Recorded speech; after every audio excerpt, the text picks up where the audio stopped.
Ang mabuting balita ng Panginoon ayon kay San Lucas. Sinabi kay Jesus ng isa sa mga naroroon, "Guro, iutos nga po ninyo sa kapatid ko na paghatian namin ang aming mana." Sumagot siya, "Sino ang naglagay sa akin bilang hukom o tagapaghati ng mana ninyo?"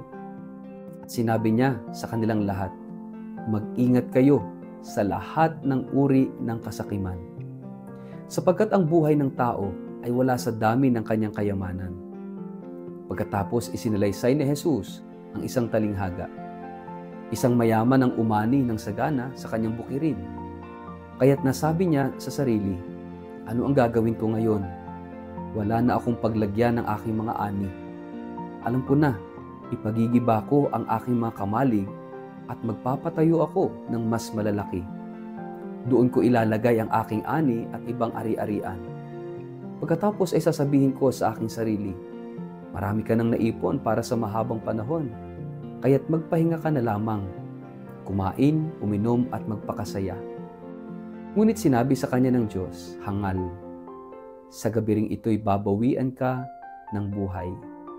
Kanino ngayon mapupunta ang mga inilaan mo para sa iyong sarili?" Ganyan ang sasapitin ng sinumang nag-iipon ng kayamanan para sa sarili, ngunit dukha naman sa paningin ng Diyos. Ang mabuting balita ng Panginoon. Word of the day, hear what God has to say. Mapagpalang araw po sa inyong lahat. Kumusta po kayo? Ang ating word of the day ay greed. Kapag dumating sa ating buhay ang tinatawag ay maraming ari-arian, taas na posisyon, kahit simpleng ginhawa sa buhay, karaniwan ay nararamdaman natin na ligtas tayo, na okay na ang lahat.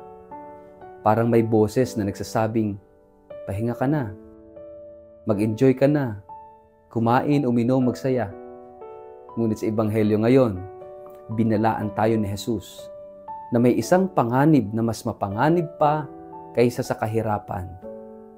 At yan ay ang kasakiman. Ang kasakiman ay hindi lamang tungkol sa pagkakaroon ng marami, kundi sa maling pag-aangkin sa mga bagay na tila ba tayo ang may kontrol sa lahat. Sa talinghaga ni Jesus, may isang mayamang lalaki na napakayaman na ng ani. Dahil wala nang mapaglagyan ng kanyang kayamanan, abay plano niyang gibain ang kanyang mga kamalig at magpatayo ng mas malaki. Sa unang tingin, mukhang matalino ang kanyang plano. Para bang sinisigurado lang niya ang kinabukasan. Ngunit dito ipinakita ni Jesus ang kabalintunaan ng kasakiman. Habang iniipon mo ang lahat para sa sarili mo, maaring wala ka na palang oras para sa Diyos. Sabi ng Diyos sa kanya, "Hangal, sa gabing ito ay babawian ka ng buhay." Ito yung trahedya ng kasakiman. Very tragic. Akala mo hawak mo ang buhay. Pero sa isang iglap, lahat ay mawawala. Walang masama sa pag-iipon, sa pagpaplano, sa pagsisikap. Pero ang tanong, para saan? Para kanino? Dahil kung ang layunin ng yaman ay para lamang sa sarili mong kaginhawahan, kalimutan mo na. Hindi iyan yaman sa mata ng Diyos. Ang kasakiman ay unti-unting sumisira sa ugnayan.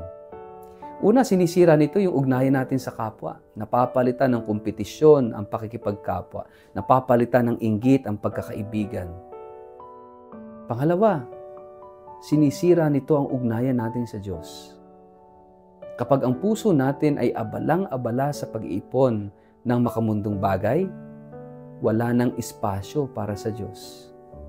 Hindi natin sinasadya pero unti-unti nating sinasamba ang yaman at ang Diyos ay nagiging pangalawa o panghuli na lang. Ngunit higit pa rito, ang kasakiman ay sinisira ang ating sarili. Dahil kahit gaano karaming kayamanan ang ating makuha, hindi nito mapupuno ang uhaw ng kaluluwa.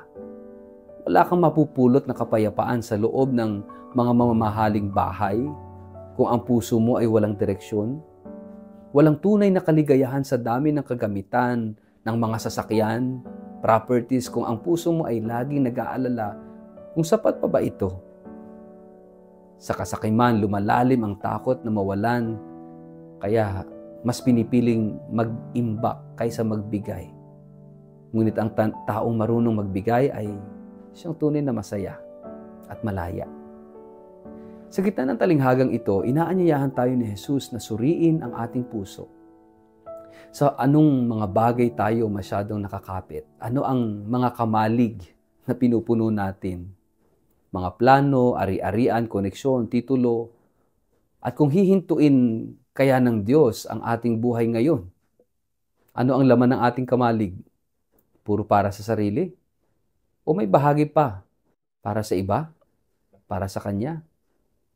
Ang solusyon ng kasakiman ay hindi kahirapan, kundi pagbabahagi. Generosity. Ang mayaman sa mata ng Diyos ay hindi yung maraming inipon, kundi yung maraming naibigay.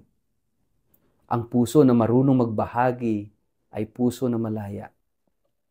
Ang puso na marunong magbigay ay puso na marunong magmahal. At sa huli, ang pag-ibig lamang ang tunay na yaman na hindi nananakaw, hindi nasisira, hindi kailanman nawawala. Ito ang yaman na hindi lang para sa lupa, kundi hanggang sa langit. Kahit sa ating buhay, tanungin natin ang ating sarili. Ano ang laman ng ating puso? Ito ba ay pusong laging gustong mag-ipon para sa sarili? O pusong marunong magbahagi para sa kapwa, sa simbahan at para sa Diyos? Magandang magnilay tayo. Tingnan, suriin ang sarili. Sa anong bahagi ng ating buhay tayo naging sakim? Sa oras, sa pagmamahal, sa pera, sa pagpapatawad? Paano tayo tinatawagan ng Diyos na mamuhay na mas bukas palad at mapagbigay? Sa ngalan ng Ama at ng Anak at ng Espiritu Santo, Amen. Panginoon, buksan mo ang aming puso. Palayain mo kami sa takot na mawalan. Turuan mo kaming magbahagi, hindi lamang ng sobra, kundi pati ng kung anong meron kami. Linisin mo ang aming puso mula sa kasakiman at palitan ito ng kababaang loob at kagandahang loob. Nais naming maging mayaman, hindi sa mga bagay na naluluma, kundi sa mga bagay na tunay na mahalaga sa iyong harapan. Amen. Pagpalain po kayo at ingatan makapangyarihang Diyos, Ama, Anak at Espiritu Santo. Amen.